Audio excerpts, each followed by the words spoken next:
Regardez ce bois. Il contient une écriture secrète. Cette écriture a été apposée entre l'écorce et la chair de l'arbre. Ce n'est pas moi qui l'ai écrit. Je n'écris pas aussi bien. Ce sont des insectes. Et ces insectes écrivent toujours suivant un même procédé. Il y a un cœur, une base, et puis toutes des tentacules qui partent toujours vers l'extérieur. Ils écrivent toujours suivant ce même procédé, quel que soit le type de bois. Regardez ici, j'ai un bois plus petit, une autre essence de bois, et c'est exactement le même processus, exactement le même processus d'écriture. Et regardez la finesse quand on approche, regardez la finesse que l'on peut voir donc de ce travail de l'insecte. J'aime ces observations. J'aime me dire que je mets en valeur le travail laborieux de cet artiste du bois. Quand je me promène dans le bois, je suis toujours à la recherche de ces trésors artistiques. Le bois que je vous présente ici est très travaillé.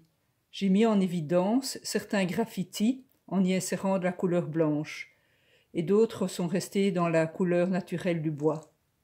Vous voyez ici la couleur naturelle du bois, ici dans cette pâte blanche que j'ai insérée pour mettre en évidence ces dessins de mon artiste l'insecte.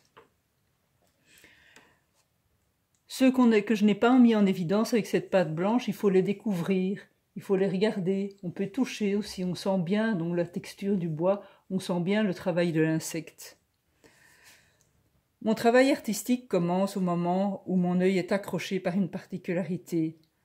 Au cours d'une de mes promenades, un morceau de bois, une pierre, un vieux déchet de métal.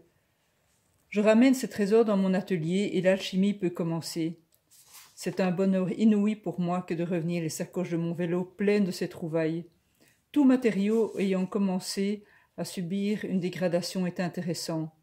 Dans le cas de ce bois, on peut dire qu'il s'est fait attaquer par un insecte. C'est intéressant, la manière dont la matière, sous le coup d'une attaque, se transforme.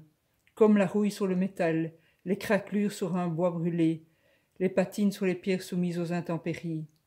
Je poursuis alors ce travail et je peaufine ces attaques et les embellis. J'ai encore plein de trésors à vous montrer. Voilà, à bientôt.